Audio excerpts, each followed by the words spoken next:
Hello everyone and welcome back to a brand new video where today we return with round 5 of the F223 Ollie Bearman career mode. Yes, we're back this weekend here at the Emilia circuit. Of course, should have watched Formula 2 race here in real life this season. Unfortunately, obviously due to all the flooding around the Emilia Romagna region, we didn't quite get to see the Formula 2 action. But, of course, we're looking to try and build on from a mediocre Azerbaijan weekend. An opportunity was certainly lost in the feature race. If you missed it out, go back, check it out.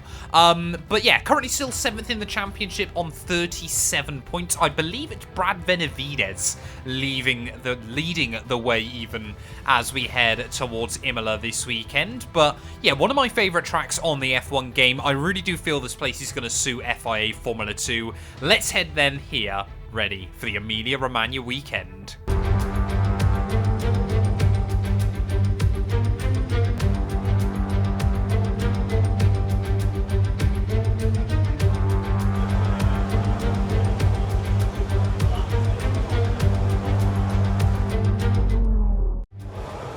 Well, here we are then for Friday night qualifying from the Emilia Romagna GP. Not too sure how much downforce I want to be trying to attack on this circuit. But yeah, I think I kind of underestimated in the opening few rounds just how important qualifying is going to be this season with the new format. Of course, it just means, you got an opportunity to be scoring points in both races. Otherwise, you've got a lot of work to do come Saturday and Sunday. So yeah, qualifying is going to have to be a much bigger emphasis on trying to extract as much out of the car we can over one lap. But yeah, heading out then onto the circuit. Hopefully this weekend we can try and showcase some of that prowess.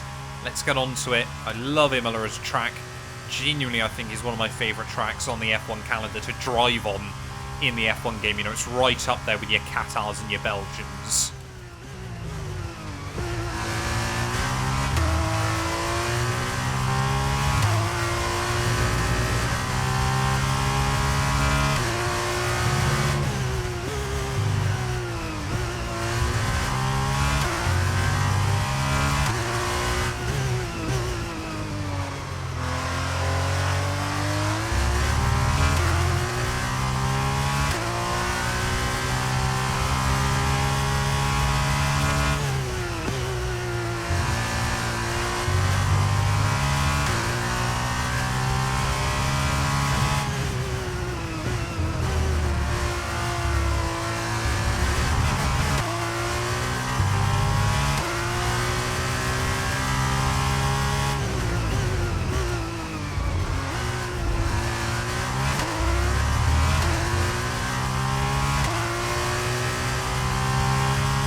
Final corner then, the first and final sector have been really good. Sector 2 left a little bit to be desired, but I think we're P5 on the grid.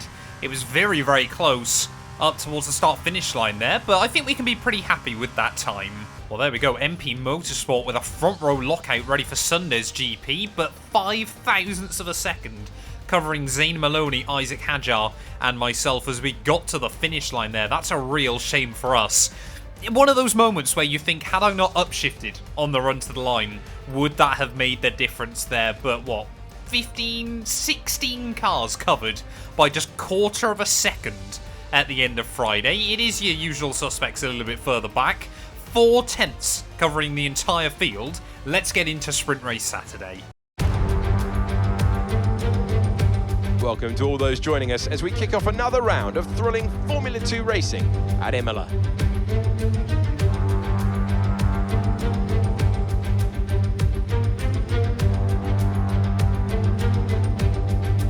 It's 3.1 miles around Imola with 19 turns to master, 9 right-handers and 10 left. And note as well that Imola is one of the few tracks that's driven anti-clockwise. Keep an eye on the exit from turn 18. A good exit there leading into the circuit's only DRS zone will probably be the setup for some of today's best overtaking opportunities. As we await the start of another hugely anticipated Formula 2 race, I'm joined again by Davide Valsecchi. Davide, as a former GP2 champion, can we get some insight into what is running through these young drivers' heads as they sit out on the grid? Ciao Alex, it's a pleasure to be here. There are nervy moments, there is no doubts about that. Mental strength is the key to remain calm and focusing on the upcoming race. Formula 2 is so competitive and all of these drivers knows that they are going to be pushing each other all of the way. In this sport, you have to be able to control your nerves. Well, here we are then, trackside for the Emilia Romagna GP Sprint, and I'll be honest, I had forgot about the interesting tyre strategies that need to be employed here inside the F2 cars. I'm thinking, though, as I'm going to be starting towards the front tomorrow, is it worth gambling today and potentially throwing up a bit of a risk ready for the GP tomorrow? Of course, if we get a safety car, it depends when we get a safety car in the race. I think I'm going to have to do this thing on a set of the ultra soft tyres. I don't quite understand how it hasn't been patched yet in the game, but we've kind of got to throw caution to the wind here and try to do this on a set of the super softs. Hope that we get a safety car and that we can jump up the order. 5 red lights, and it's going to be lights out, and away we go, or not. If you're Clement Novel out there, that's going to be a nice freebie on the road down towards turn 1, but yeah, ideally we've got to try and use these tyres to get to the front of the field as quickly as possible, side by side with Teo Porcher down in towards the first corner as Brad Benavidez, championship leader there. Oh, a little bit of wheel banging with Richard Verschoor as well. Look at that, 3 wide on the exit of the corner as we make our way up into the Gilles Villeneuve chicane. None of us want to give an inch there. We go through the first part pretty clean. We've gone through the second part as well. We take a little bit of curb on the exit, but we have made it through and straight up then into P2 of the afternoon. So that has been a fantastic start to the sprint race here. We need to make places up on lap 1, and that is exactly what we have done there. Enzo Fittipaldi trying to break away early on, but yeah, we're kind of relying on a safety car here, or by some miracle that we can take the tyres to the end of this sprint race, basically in the hopes that it's going to win us the feature race tomorrow, unless we get some crazy antics or something like that coming out in the feature race. But yeah, surely their medium tyres are all going to be absolutely fine. But all the focus today then is going to be on nursing these tyres as best as possible there. Only at 5% at the end of lap 1. Imola isn't often a track that's particularly abrasive on tyres. It's usually about just controlling the car between the curbing. And as we make our way out of the first corner, well, ideally, we'd want to be targeting 5% a lap. Bearing in mind we had to do the launch this time round, we're only at 6%. There might genuinely be a much more real opportunity here than I'd ever anticipated. Of course, the thing we have got to remember later on in the afternoon is that our tyres are going to be wrecked when everyone else is still going to be on a fairly decent set. But Enzo Fittipaldi, though, rounding his way through the final couple of turns. He's had the beautiful start over the rest of the AI, but we've got to try and utilise the advantage that these softer tyres are going to give us at the start there. 7/10 clear as we cross the timing beam. Yeah, we're going much, much quicker than everyone behind. I mean, Enzo, I think he's got to try and play this smart here, even if it just involves letting me by and then hoping he can come back at me late on in the day. Or as we almost run wide out of the first couple of turns. I'm really hoping, yeah, that Fittipaldi races with his head here. Right, come on then, Enzo. Obviously, this track, same name as the driver, so I'm sure he'd love to get a win around this circuit. I don't know if Enzo Fittipaldi was named after the great man Mr. Ferrari himself, or whether it's just another personal thing for the Fittipaldi family. As we make our way through the final couple of turns, let's see what we can do as we try and put the power down. Oh, Fittipaldi's made a little bit of a mistake there. The Brazilian is going to be vulnerable out of the final corner there, but I think the AI running slightly less downforce than me this weekend. We'll try and switch back over to the outside on the run back down towards turn 1. Will we be able to get the braking performance there, as Enzo is going to brake slightly early, and I think he's kind of accepted he's better off just giving up the place, letting me by. Team rather happy with the move nonetheless, but yeah, let me by. We can go together. I can try and drag him along with the DRS, and then if my tyres fall off at the end of the day, he'll just be there ready to pounce. Oh, we got a spinner. Someone's gone. Ayumu Owasa out of the race. Might have been a nice time for a safety car, but it's not going to happen. What's happened to Aomu? Well, riding on then with the number 11 of Aomu Owasa, having a bit of a nightmare so far this weekend, way down the order relative to where he would have wanted to be. And unfortunately, yeah, looks just like he's been mecha-chromed there up the hill. No incident, anything like that. Oh, it's gone up in smoke, though. That is a very, very expensive engine failure for Dams. And Aomu Owasa's bad weekend is going to get even worse. So bad, in fact, we can't even see him in the frame anymore. There is the stricken car there down on the inside of turn 7, I believe. But yeah, I'm just looking. Fittipaldi, I reckon he's got a mechanical issue here because he's dropped back instantly into the clutches of Benavides and Vashore and co. So I think Fittipaldi then might not have had much of a say in the fight because he knows his car is either down on power. We know often drivers get mecha-chromed is the common phrase in real-life Formula 2. But Fittipaldi is in big trouble here. That being said, Fittipaldi is also being of huge use for me because he's not letting those other cars past him. So we are just able to build up a little bit of an extra margin at this stage of the day, crossing half distance. The tyres are not bad here. We might actually be able to get all the way to the end on a single set of the super softs. And that was something I did not expect to say. I was hoping for a safety car, something like that, just to take a bit of wear out the tyres, or a nicely timed one that we could pit from. But at the moment, this is really falling into place. Oh, there we go. Benavides has found a way past Fittipaldi this time round, back down in towards turn 1, but the gap is up to 5.5 seconds to the American behind us. Championship leader, of course, Brad Benavides. Something I don't think any of us were ever expecting to say. But will that PHM have a chance to come back at me towards the end of the race? For sure as well now, sneaking through as well. Fittipaldi is starting to sink like a stone. No need to worry about the tyre condition for now. Everything's looking good. Well, I don't think we could get a much better message from Mark at the moment. We often give him stick for being pretty unuseful in this game, but 5.5 laps to go. We are sitting pretty at the front. Well, now we're starting to get to the interesting point of the afternoon. 4 laps to go, and those rear tyres now up and at 50% where the fronts aren't looking any better. Now I look at it, I mean, we have still, of course, got that original residual extra grip in this compound, but I think we're going to start seeing that gap coming down now. I'm just having to consciously start braking earlier into the corners, manage the throttle on the exits as well. There's still that gap floating, just under 6 seconds. Oh yeah, these tyres are going.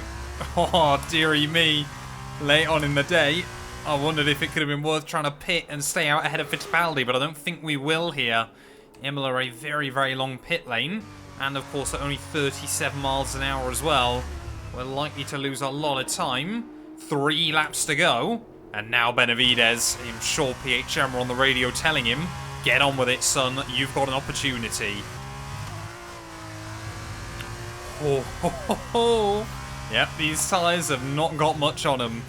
We are all over the show. Oh, there we go. There's the tyre wear warning light. I believe from now we can get a puncture. But you can just see how much time we're losing through corners like Aqua Minerale.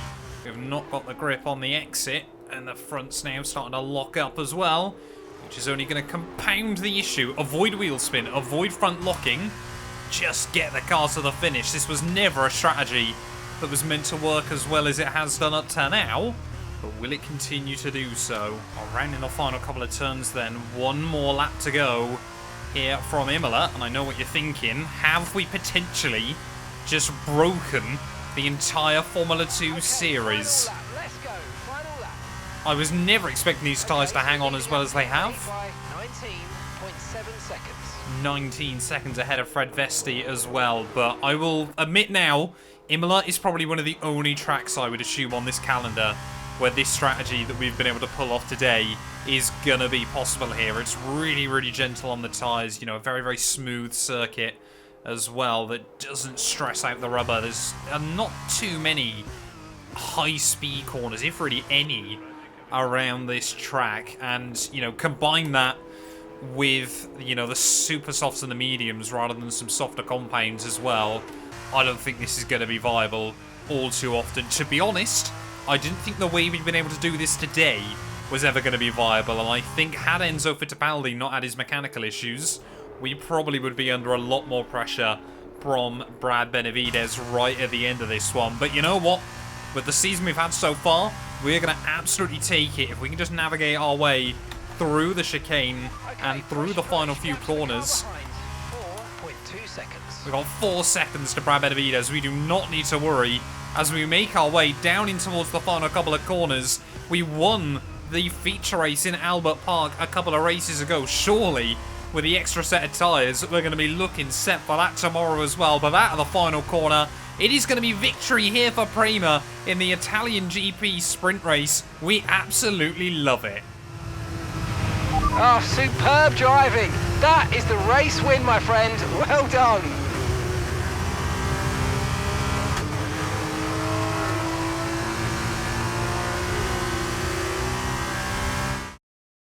Well, what a drive that was to take the win for Prema today. So, Davide, how exactly did they set themselves apart from the pack today? The difference was in the strategy. Credit to the driver for sure, but races like this really drive home how much of a team sport this is. They did a lot of work on the pit wall to really make the most of each stint and to make the best use of these tires. But that said, all of that would have been for nothing without a talented hand on the wheel. It looks like it's time for the victory ceremony once again, as I can see the drivers beginning to make their way out for the celebrations. You can see it on their faces. It's another marvellous team win for Prema today.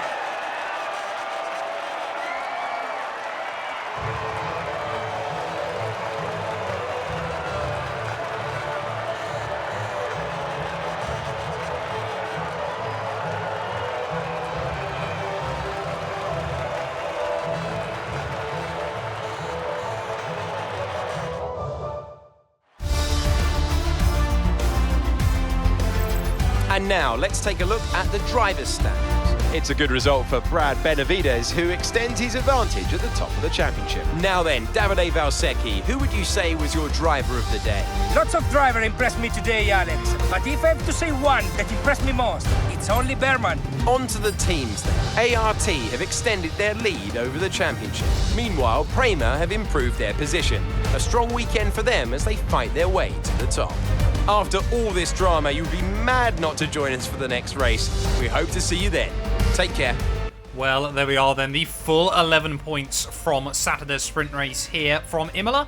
And Ollie Bearman back on top once more there. Brad Benavides, though, looking very, very racy still ahead of Verschoor. The 3 Frenchmen of Porcher, Hajar, and Novalak with Dennis Hauger and Enzo Fittipaldi did pick up that final point as well on Saturday. So quite happy for him. I think he deserved that one with the race he could have potentially had there. Up to P5 though in the championship, 1 point behind Verschoor, tied with Fittipaldi and 1 point ahead of Dennis Hauger. It is all still a big, big fight at the moment, but with Cordila Martins way down the order, I think Brad Benavides has got a big opportunity to pull out some points tomorrow, and hopefully we can try and close in on second place in the championship there. Our teammate Fred Vesti still having a nightmare season all the way down in P16, and constructors-wise, while Prema do jump Carlin in this GP, and you can see ART there still 14 ahead of MP Motorsport, but of course they're going to be starting tomorrow's event from P1 and P2 there. Thank you all so much for watching this video. If you have enjoyed, please do make sure to leave a like, get yourself subscribed,